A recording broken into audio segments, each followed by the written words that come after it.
Sekarang ke protein lagi. Jadi lanjut, protein ini tuh kan dia adalah polimer, sehingga penyusunnya adalah asam amino, yaitu monomernya berarti ya gitu. Nah sekarang kita ke gimana caranya monomer dari asam amino ini tuh berikatan.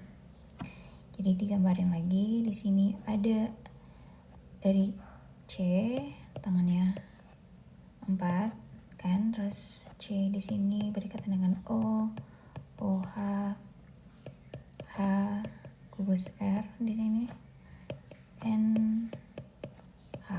Ini asam amino 1, terus tambah lagi 1 di sini.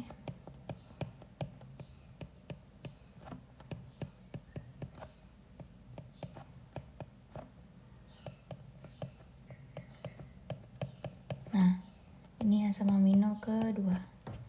Terus kita mau mereka berikatan nih. Jadi caranya di sini ya.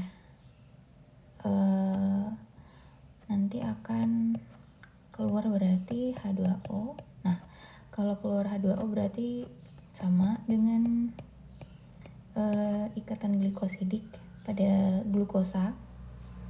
Namanya juga reaksi kondensasi. Jadinya gue bikin lagi. Ini CO kan. Ini gue ikutin aja ya, CO. Terus nanti karena OH-nya hilang ya. Jadinya dia ini gue pause dulu ya. Terus habis itu di sini ada N kan. Nah, terus H. Nah, gitu kan. Di sini C, terus di sini C. Nah, ini kan N-nya harusnya berikatan dengan H, tapi karena udah jadi H2O gitu ya, udah keluar, jadinya langsung kayak gini gitu. Nah, terus gue tulisin lagi. Sisanya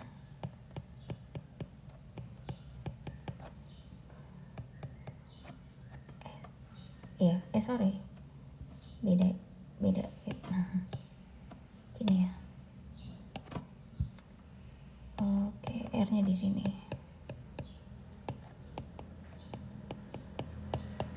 Nah, jadinya kayak gini deh gitu ya. Tapi biasanya tuh karena ini kan O-nya di atasnya nih, terus H juga di sini di atas ya, jadi H-nya nanti pindah ke bawah. Biasanya kayak gini jadinya. Nah, ikatannya ini namanya ikatan peptida. Jadi ini satu di sini kan berarti jadinya ini 1 kan.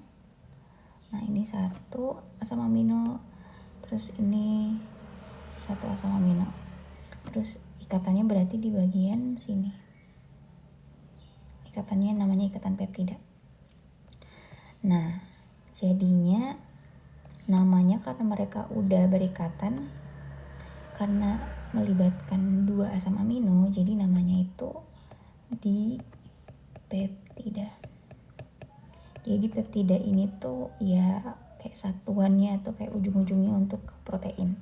Di sendiri itu 2 ya, peptida ini itu merujuk ke protein. Nah, berarti kalau misalnya ada asam amino 1 berikatan dengan asam amino 2, ini kan di peptida ya.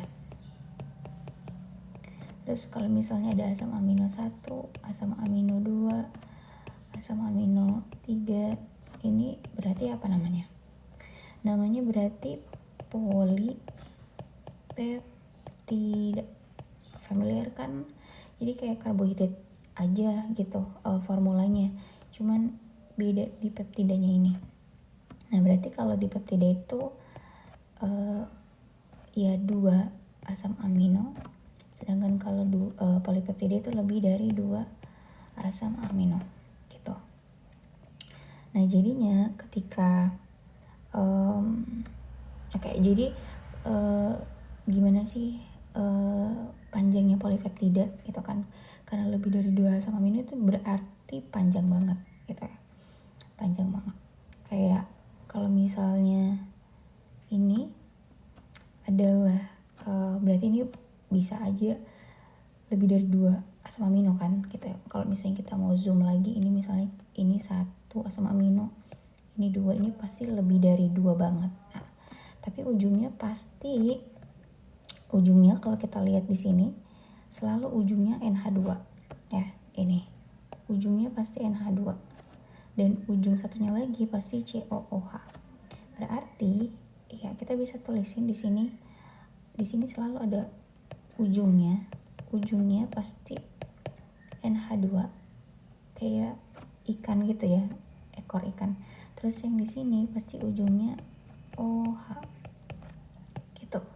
Nah rantai atau ikatan dari asam-asam amino ini kalau mereka nggak terputus, ini dikatakan sebagai satu polipeptida. Ini satu gitu ya, walaupun panjang banget gitu dan walaupun lebih dari 2 asam amino ya. Nah berarti kalau misalnya ada satu lagi nih ini terus ujungnya NH,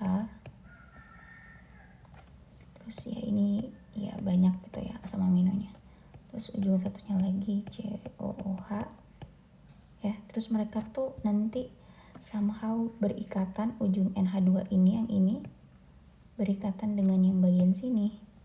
Nah yang tadinya kan ini satu polipeptida juga ya sebelum sebelum diikat nih. Tapi kalau misalnya mereka berikatan NH2 ini yang ini dengan ujung sini ya, maka ini 2 ini disebut sebagai protein gitu ya. Jadi kita bisa kasih kesimpulan bahwa protein ini itu tersusun dari banyak banget asam amino gitu ya. Jadi bukan hanya 2 asam amino aja, tapi lebih dari 2 asam amino gitu ya. Nggak kebayang panjangnya kalau ini diurai ya gitu. Terus ini dulu berarti, jadi gugus R-nya kan ada nih, gugus R ya tadi, ini gugus R nanti deh buat penjelasan selanjutnya. Mungkin sedikit tambahan, jadi kan protein ini tuh biasanya kita taunya kita harus makan protein nih misalnya dari daging gitu ya.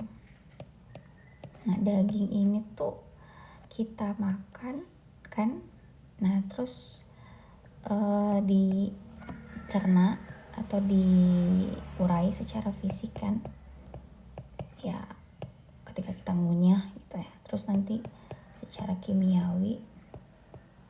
Nah untuk mengurai sebenarnya polipeptida ini gitu ya, dan jadinya nanti kan akan terurai asam amino. Nah kimiawi di sini kalau di dalam tubuh itu adalah enzim, dan biasanya enzim ini untuk mengurai protein ya atau polipeptida itu ada namanya, yaitu namanya protease. Jadi kalau enzim kan biasanya akhirannya ase ya. Nah karena dia memecah protein atau polipeptida, makanya merujuknya ke protease gitu. Protease ini berarti dari prote dan ase. Proteinnya itu dari protein, asenya berarti enzim gitu. Jadi kayak gitu.